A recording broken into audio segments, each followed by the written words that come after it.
Merci beaucoup, bonjour à tous. Notre invité tech de ce samedi s'appelle Siré Sy, directeur général de Bichri Technologies International. Bonjour Monsieur Siré. Bonjour, j'allais même dire mon président ou mon ex-président. Merci en tout cas, très jovial Monsieur Siré Sy également, directeur général de Bichri TV International. Vous êtes l'initiateur du concept e-foire. Vous couvrez et retransmettez en direct la foire internationale de Dakar, la 27e édition, en partenariat avec le CICES. Comment vous fonctionnez et quel est déjà l'objectif de ce concept e-foire? Voilà, e-foire, le concept e-foire veut dire électronique foire. Le i en anglais c'est le e en français. Maintenant, qu'est-ce qu'on savait des foires sans épithète? C'était des foires où si vous êtes présent, vous participez à la foire. Si vous n'êtes pas présent physiquement, vous ne participez pas à la foire.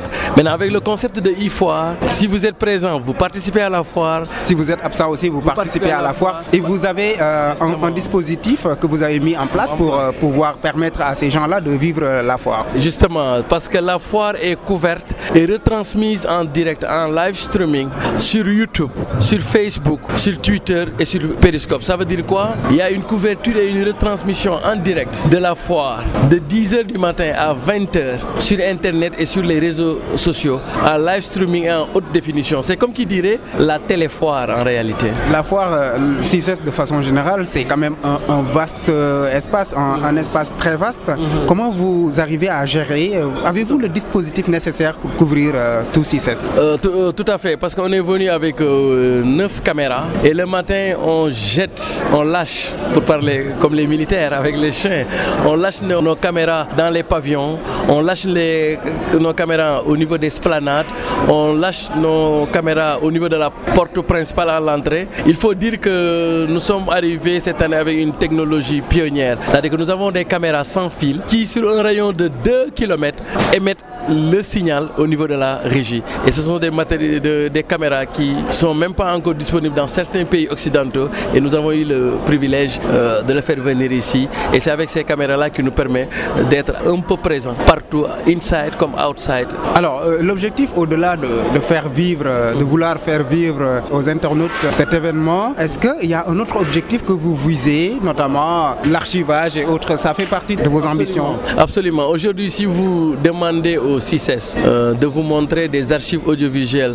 de la foire de l'année passée, il leur serait extrêmement difficile. Si ce n'est des archives détenues par la radiodiffusion télévision du Sénégal qui, en réalité, à travers le journal de la foire, vend des espaces commerciaux. Maintenant, aujourd'hui, il faut comprendre que la foire de Dakar, ce n'est pas seulement des activités commerçantes et marchandes, mais aussi des activités à haute intensité intellectuelle, où vous avez des forums, vous avez des panels scientifiques, vous avez des rencontres en B2B. Donc toute cette production d'une certaine valeur, souvent se perdait à travers un peu les méandres de la foire. Et nous, cette année, nous avons eu à couvrir toute la production scientifique de la FIDAK 2018. Et ce sont des ressources qui sont actuellement disponibles au niveau de YouTube. Mais mieux, aujourd'hui, la foire est montée à un cran supérieur. Parce qu'avant, la foire était dans la foire sans épithète. Et désormais, la foire, le CICES n'organisera plus des foires sans épithète. Il organisera des foires. C'est-à-dire que le CICES vient de lancer au Sénégal ce qu'on appelle le e-event ou le e-événement. Parce qu'aujourd'hui, à l'ère des technologies, du numérique et du digital, c'est extrêmement important. Justement, le digital, c'est finalement beaucoup d'opportunités qui s'offrent notamment à la jeunesse, beaucoup d'opportunités d'emploi. Tout à fait, tout à fait. Et d'ailleurs, je taquine un peu mes confrères qui sont dans le métier pour leur dire que les télévisions satellitaires bientôt vont devenir archaïques, pour la simple et bonne raison. Quand vous êtes en Occident, vous ne verrez plus des antennes au niveau des maisons. Aujourd'hui, on regarde la télévision par fibre optique. On regarde la télévision par Internet. Et c'est tout le sens du projet de l'État du Sénégal qu'on appelle le TNT, qui est en réalité le basculement de l'analogie au numérique. Maintenant, qu'est-ce qui va se passer techniquement? Vous vous souvenez quand le téléphone portable entrait au Sénégal, il coûtait à peu près 30 000, 40 000, etc. Aujourd'hui, avec 5 000 francs, vous pouvez disposer d'un téléphone. C'est valable aussi pour les puces Internet. À l'époque, moi, ma première puce, je l'avais achetée à 30 000 à l'époque. Aujourd'hui, avec 1000 francs, vous avez une puce Internet. Et cela va changer et les jeunes aujourd'hui doivent justement aussi... C'est parce que actuellement, les coûts de connexion à Internet sont relativement élevés au Sénégal que nous n'avons pas encore tout à fait basculé. Mais croyez-moi, la chute vertigineuse qu'a connue le téléphone portable, la chute vertigineuse vertigineuse qu'a connue les puces électroniques et c'est cette chute vertigineuse que va connaître la connexion à Internet. Et en ce moment-là, tout le monde va basculer dans le numérique. Et en ce moment-là, nous y sommes déjà depuis presque peut-être 5 ou 10 ans, quoi. Alors là, c'est une des opportunités en tout cas qui s'ouvre aux jeunes. Mais la place de l'emploi aujourd'hui dans le numérique, c'est quoi? C'est à la fois les applications numériques, mais aussi c'est à la fois la production audiovisuelle qui revient de plus en plus. Mais c'est aussi à la fois le développement des websites. Et c'est extrêmement important parce que de plus en plus, quand vous êtes une entreprise et que vous n'avez pas un site internet, vous n'existez pas, même si c'est pas vrai. Hein? Et le premier contact en termes de crédibilité, dès que vous discutez avec un homme d'affaires, la première chose qu'il fait, il va aller sur YouTube. C'est finalement YouTube qui dit la vérité, quoi. Quel que soit vous avez dit, mais c'est YouTube ou Google. Voilà, c'est YouTube ou Google qui disent la vérité. Donc il y a énormément d'opportunités à telle enseigne que les métiers de demain ne sont pas encore créés. Les métiers autour du numérique ne sont pas encore créés et ce sont des métiers à inventer. Et ça, il faut de la créativité, mais il faut également des moyens. Justement, parlons du financement dans le numérique.